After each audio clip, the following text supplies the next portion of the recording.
Mengampuni itu every time, setiap kali. Setiap kali we are given a choice, kita diberikan suatu pilihan.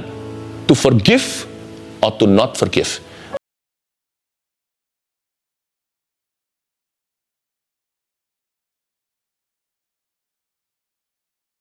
Jangan biarkan kami sendiri bersama keluarga kami. Kami ingin melayani Tuhan sampai akhir hayat kami.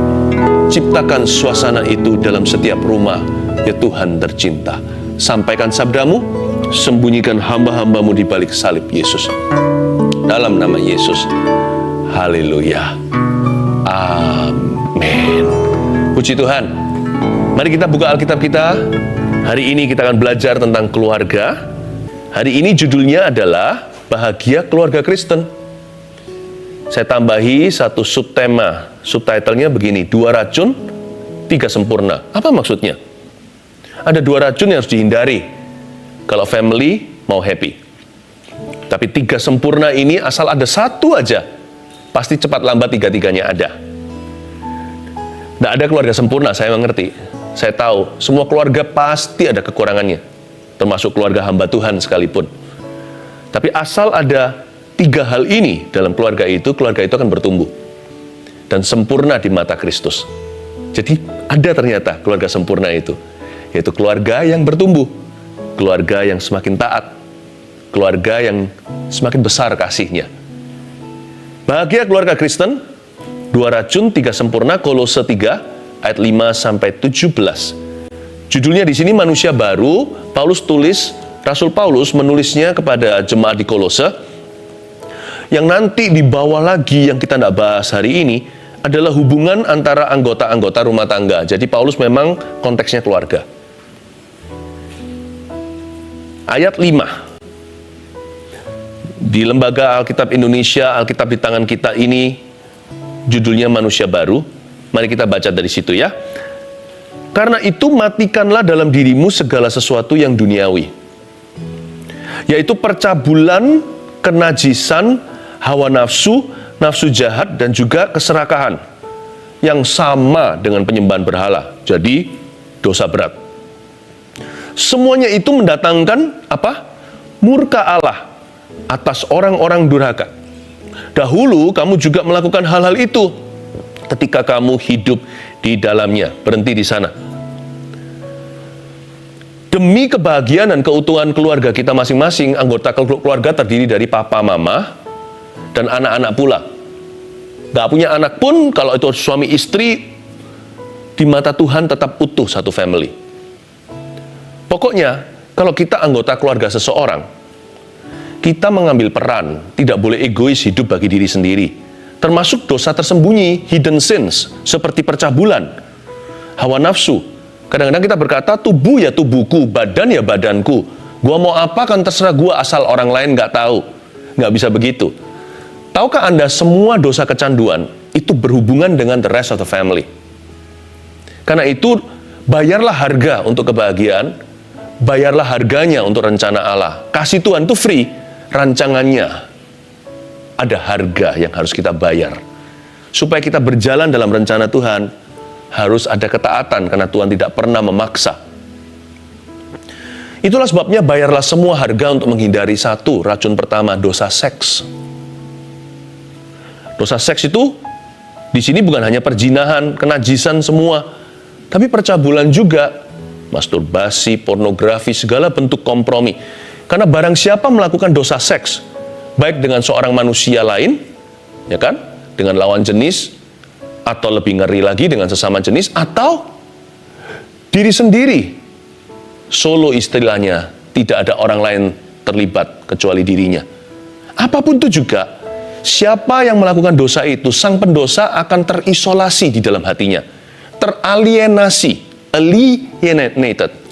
Artinya, dia akan segera sesudah dia berdosa dan jatuh dalam kubangan, emosinya akan terputus, dia akan putus batin dengan sisa keluarganya, dengan semua yang lainnya.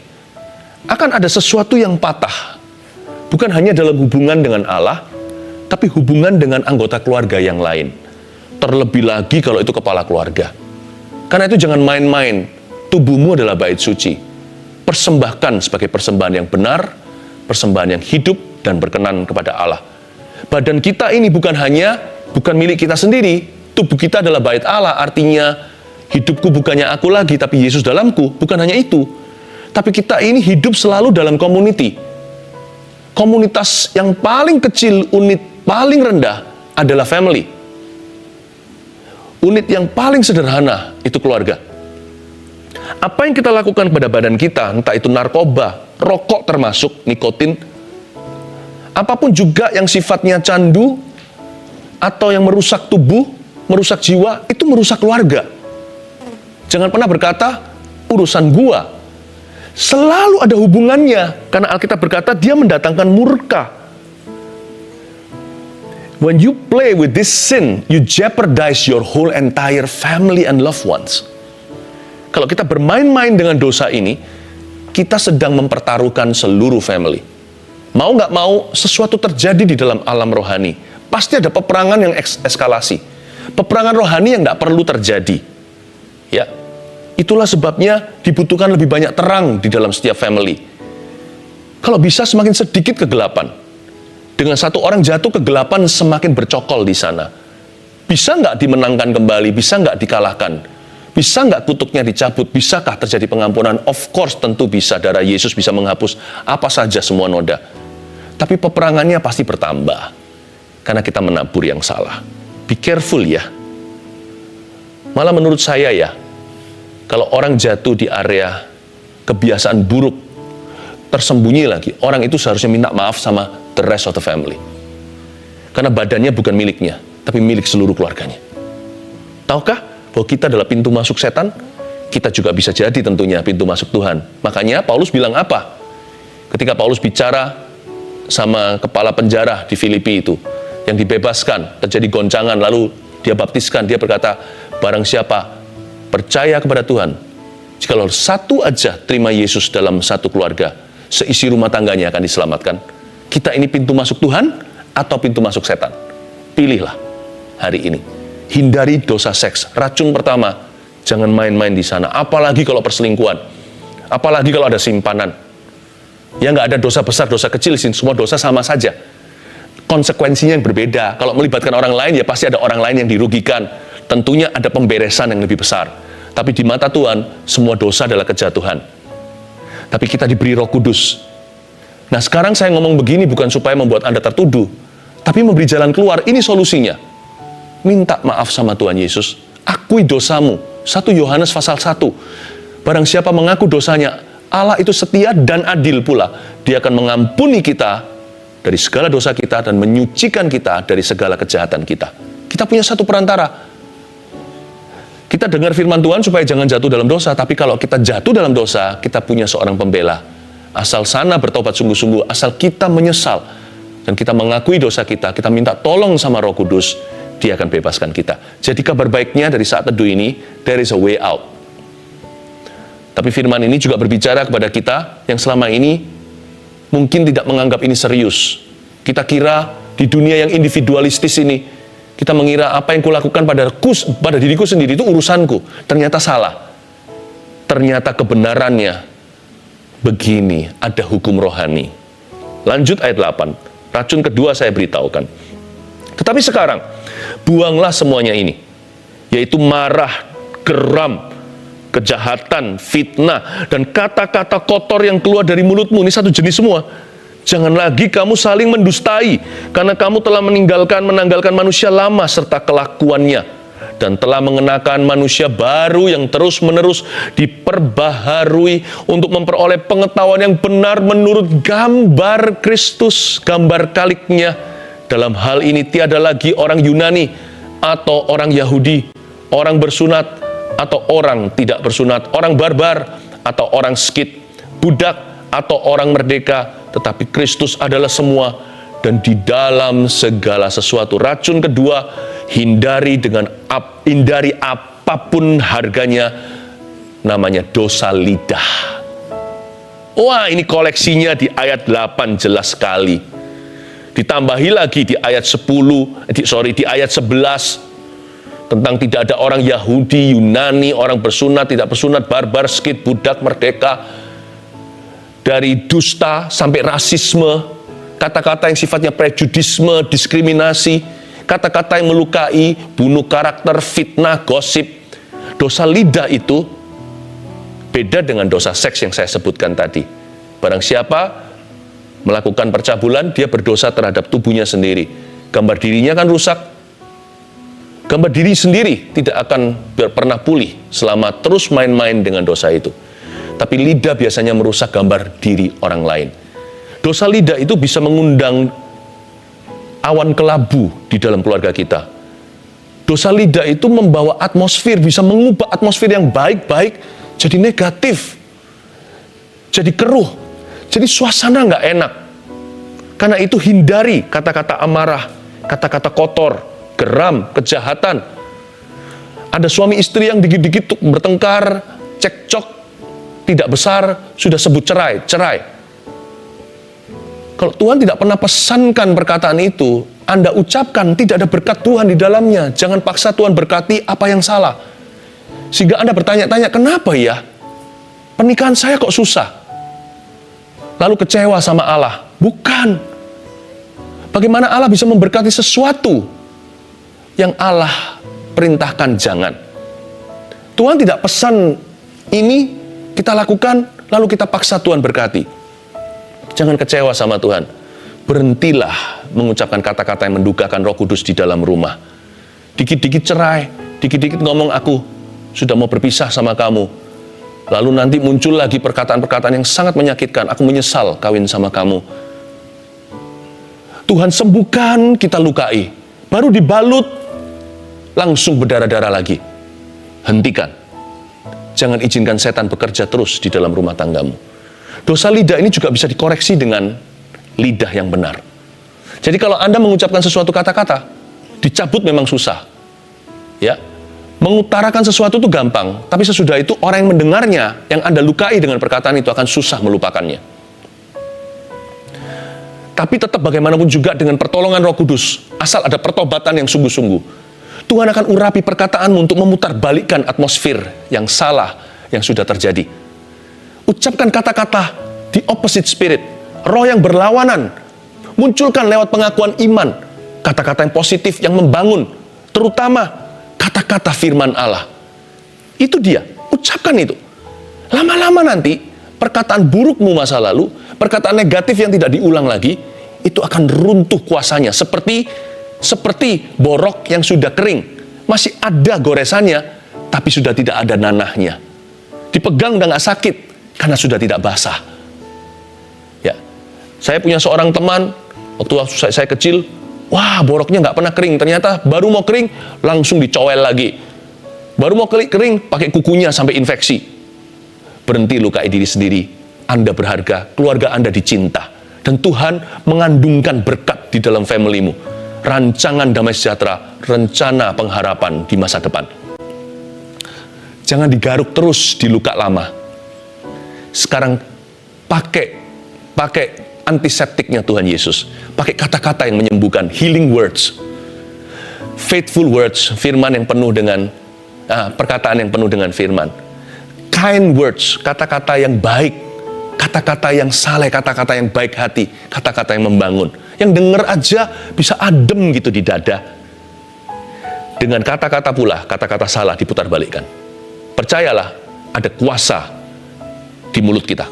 Tuhan kasih firman di lidah bibir setiap orang yang mau memberkati keluarganya sendiri. Ayat yang ke-12. Kita mulai masuk ke 3 sempurna ya.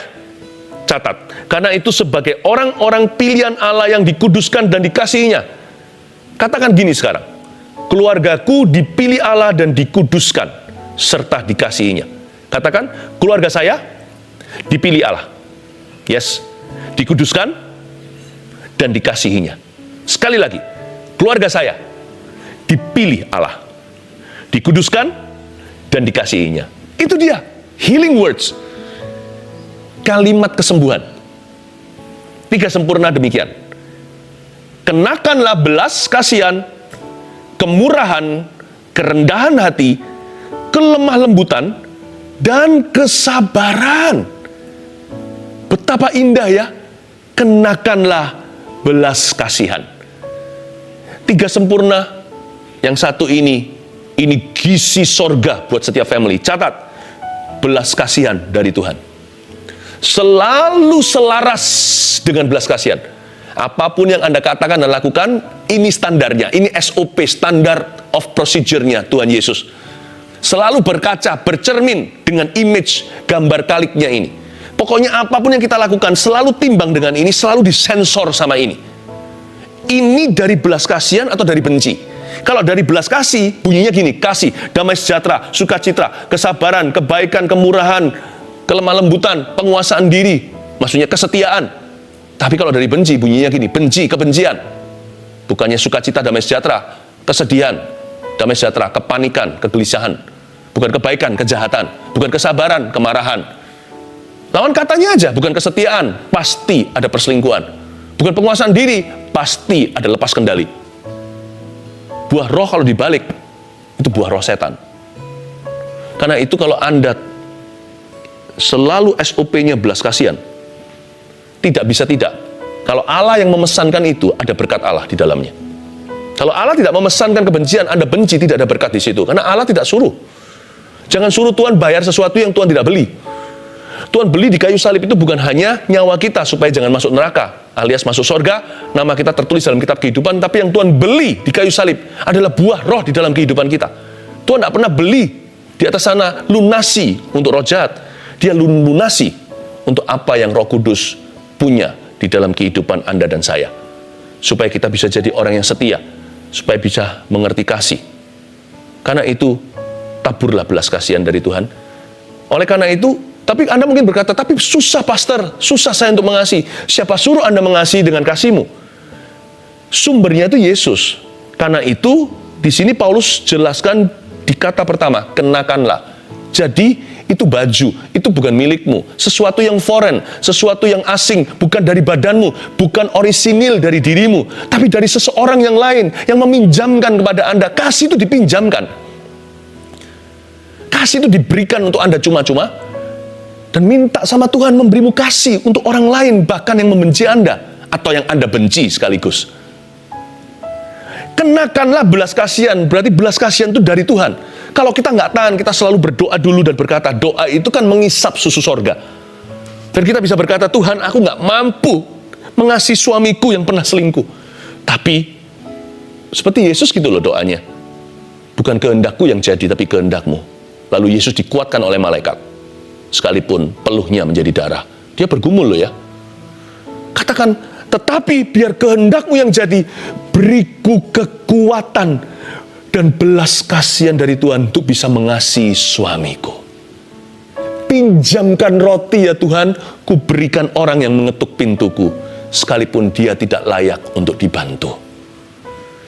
Kenakanlah, it's not from you, it's from Him. Makanya penting kita fellowship dengan Tuhan Yesus, penting baca firman, penting soaking di dalam hadirat Allah. Karena bukan kita yang punya, Dia yang punya. Kita ini miskin adanya, tidak miliki apa-apa. Hendaknya kita menyadari bahwa kita ini miskin di hadapan Allah. Belas kasihan juga artinya gini loh, kalau saya main dengan kata-kata ya. Jangan balas, tapi belas. Saya itu untuk bisa ingat firman.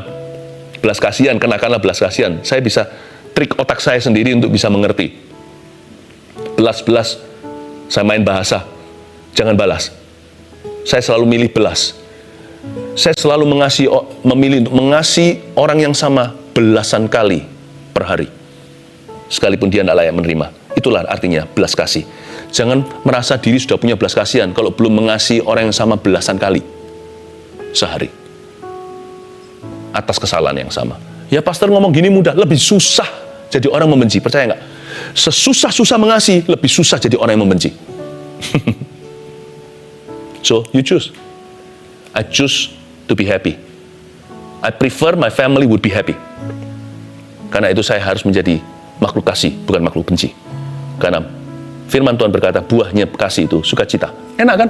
Damai sejahtera, kesabaran, kemurahan, kebaikan. Wow, 3 aja, sebut aja kasih, damai sejahtera, sukacita. Enak sekali daripada kalau benci.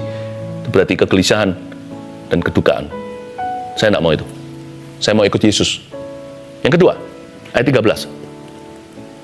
Sabarlah kamu seorang terhadap yang lain.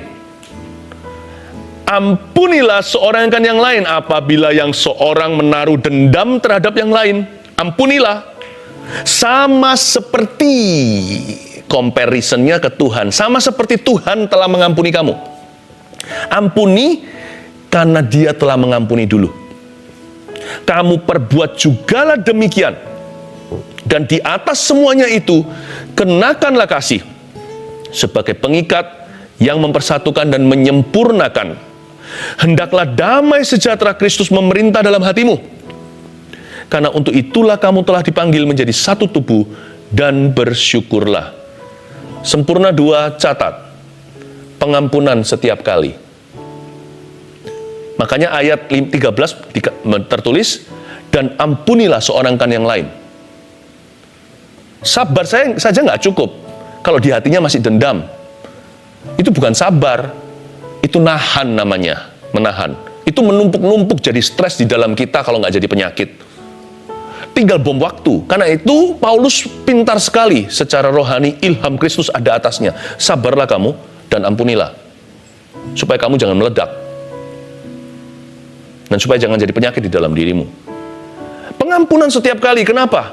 Penat, kan tentunya kita semua ingat klise dan klasik sekali pengajaran Yesus kalau mengampuni orang itu berapa kali sehari?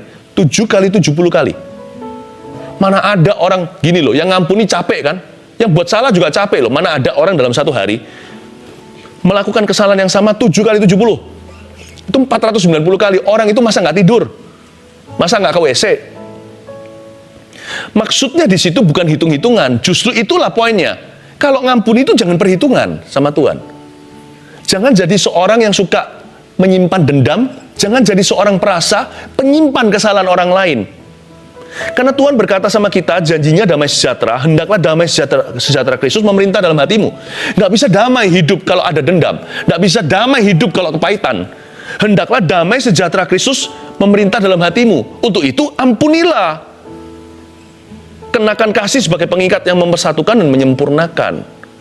7 kali 70 itu artinya jangan hitung-hitungan sama Tuhan. Karena Tuhan sama kita juga nggak perhitungan loh. Kalau perhitungan, kayaknya kita defisit mengampuni. Lebih sering Tuhan ngampuni kita, hayo jujur, daripada kita ngampuni orang lain. Jadi kita ini hutang. Jangan-jangan hutang darah harus masuk neraka. Kalau Tuhan bebaskan cuma-cuma, jangan sampai kita cekik hamba yang berhutang sama kita, padahal kita juga berhutang pada raja. 7 kali 70 itu artinya jangan perhitungan. Jangan jadi orang yang suka dendam dan menyimpan. Tetapi pengampunan itu juga mengundang kesabaran Allah atas hidup kita. Makanya dikatakan di sini sabarlah, lalu ampunilah. Berarti orang yang mengampuni itu, percaya nggak? Tuhan itu panjang sabar, maha sabar. Namun demikian Tuhan lebih sabar kepada orang yang suka mengampuni daripada orang yang tidak mengampuni. Karena Tuhan berkata, kalau kamu nggak ampuni, Bapa juga nggak akan mengampuni. Yesus ngomong gitu, ajarkan gitu waktu ajarkan doa Bapa kami. Kalau kamu nggak ampuni, aku akan serahkan kamu ke algojo yang lebih kuat dari kamu. Jadi ternyata sekalipun Tuhan itu maha sabar, Tuhan tidak sama level sabarnya dengan semua orang. Sama orang berdosa Tuhan sabar. Makanya kelihatan orang berdosa kita harapkan dia mati aja. Dia masih hidup 20 tahun. Katakanlah contohnya. Ya. Karena Tuhan menghendaki bukan kematian orang fasik tapi pertobatannya. Tapi sama orang tertentu Tuhan jauh lebih sabar karena mereka suka mengampuni. Tahu nggak, kesabaran itu mengundang kesabaran Allah atas hidupmu. Selain itu, dia juga beli waktu, pengampunan itu membeli waktu sorga untuk keluarga Anda agar sempurna. Nggak ada keluarga yang sempurna. Pasti ada gesekan, pasti ada kesalahan. Tapi waktu kita mengampuni dan saling mengampuni, seperti terjadi pos di keluarga ini secara rohani. Sehingga Tuhan merancangkan plan B jikalau plan A gagal.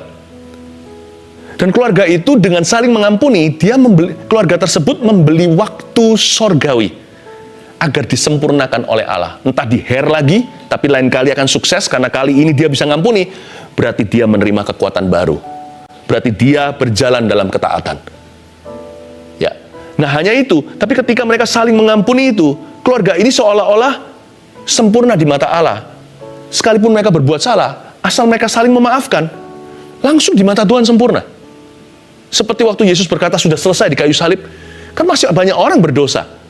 Tapi di mata Tuhan, sekalipun keluarga ini belum sempurna, hari mereka memaafkan, saling mengampuni itu, Tuhan sempurnakan. Tuhan sempurnakan. Mereka seperti membeli waktu sorga untuk Tuhan bekerja lebih di kemudian hari, karena Tuhan berkenan saat mereka saling memaafkan. Makanya orang setelah mengampuni itu tambah dicinta sama Tuhan. Dan juga orang setelah diampuni, bukan hanya dicinta oleh Tuhan, dia juga merasa dikasihi.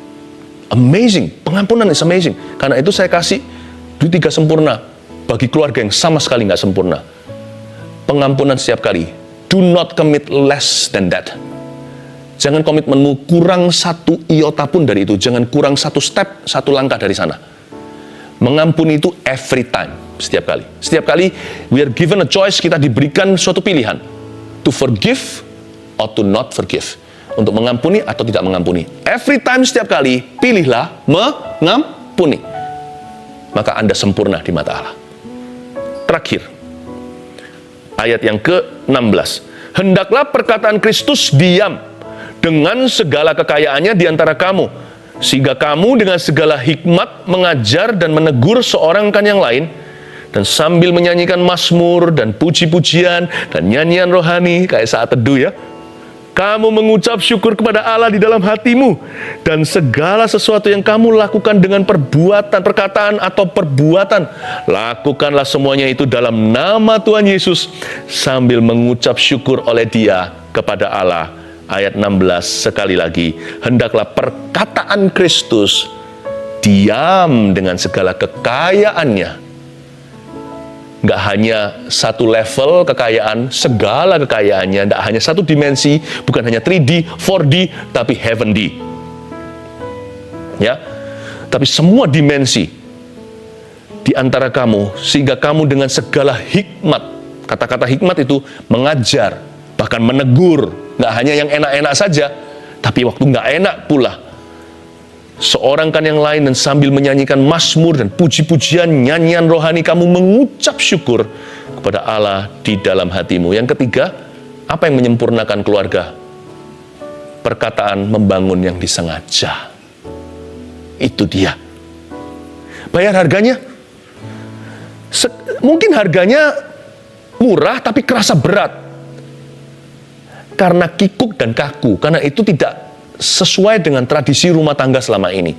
Susah bilang I'm sorry atau I love you. Udah deh, bayar aja harganya, nggak seberapa kok.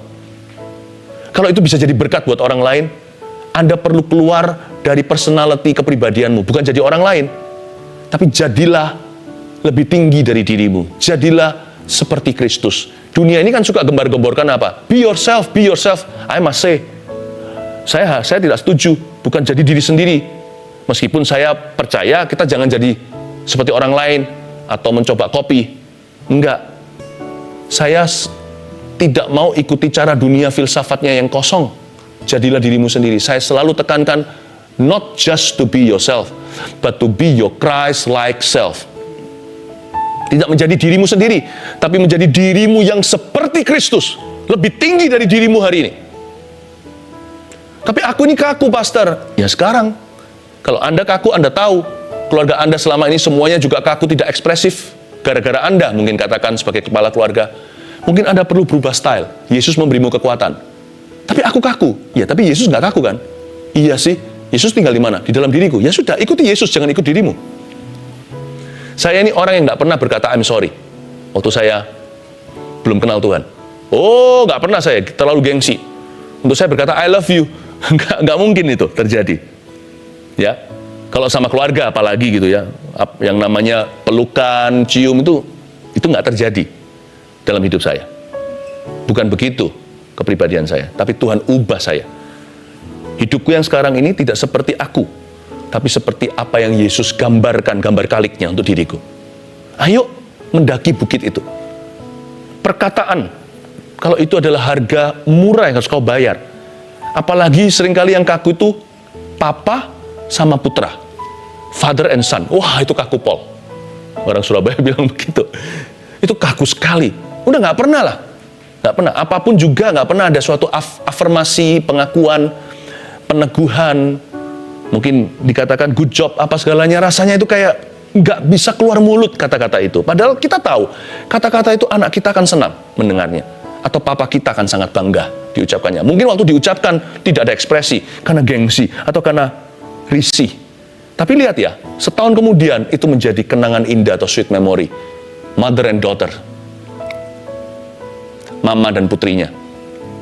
Juga sama. Atau bisa jadi saya nggak bisa kotak-kotakkan ini ya. Bisa jadi seorang putra dengan maminya.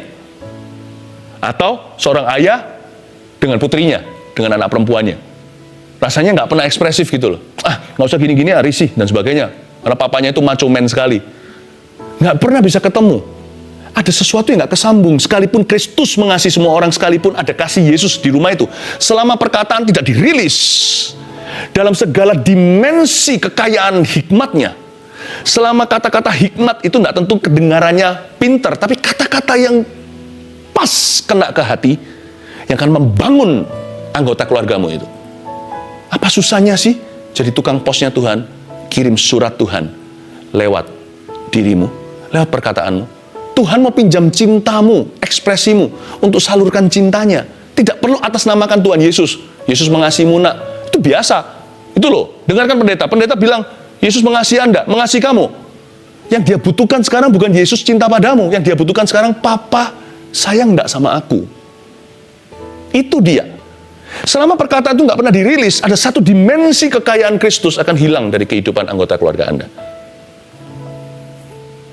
Saya harap ini akan membuat keluarga Anda sempurna. Ada orang yang berani bayar harga. Oke? 3 hal apa? 3 sempurna. 2 racun dulu. Racun di tangan kananku, ya kan? Tangan kiriku, madu di tangan, gimana? Udah lagu lama itu. Racun di tangan kananku, madu di tangan kiriku. Itu lagu lama sekali. Mungkin sebagian anak di sini, sebagian orang sebagian besar nggak akan tahu. Hari ini Anda pilih racun di tangan satu, sempurna di tangan satunya. Pilih yang mana? 2 racun yang pasti akan meracuni keluarga dan mengkamirkan dosa seks. Termasuk saya masukkan semua candu, rokok, nikotin, semua. Oke. 2, dosa lidah. 3 sempurna apa? Belas kasihan dari Tuhan. 2, pengampunan setiap kali. 3, perkataan membangun yang disengaja. Ayo, cepat gandeng keluarganya sekarang. Kalau Anda bersama dengan keluarga, pegang tangan bersama-sama suami istri dan anak-anak. Kalau Anda sendiri, letakkan tangan di dada. Terimalah berkat dari Allah Bapa, kasih karunia dari Tuhan Yesus, pengurapan dari Roh Kudus atas setiap family per family. Tuhan, terima kasih Engkau mengampuni dosa setiap kami. Tidak ada satupun manusia itu bersih.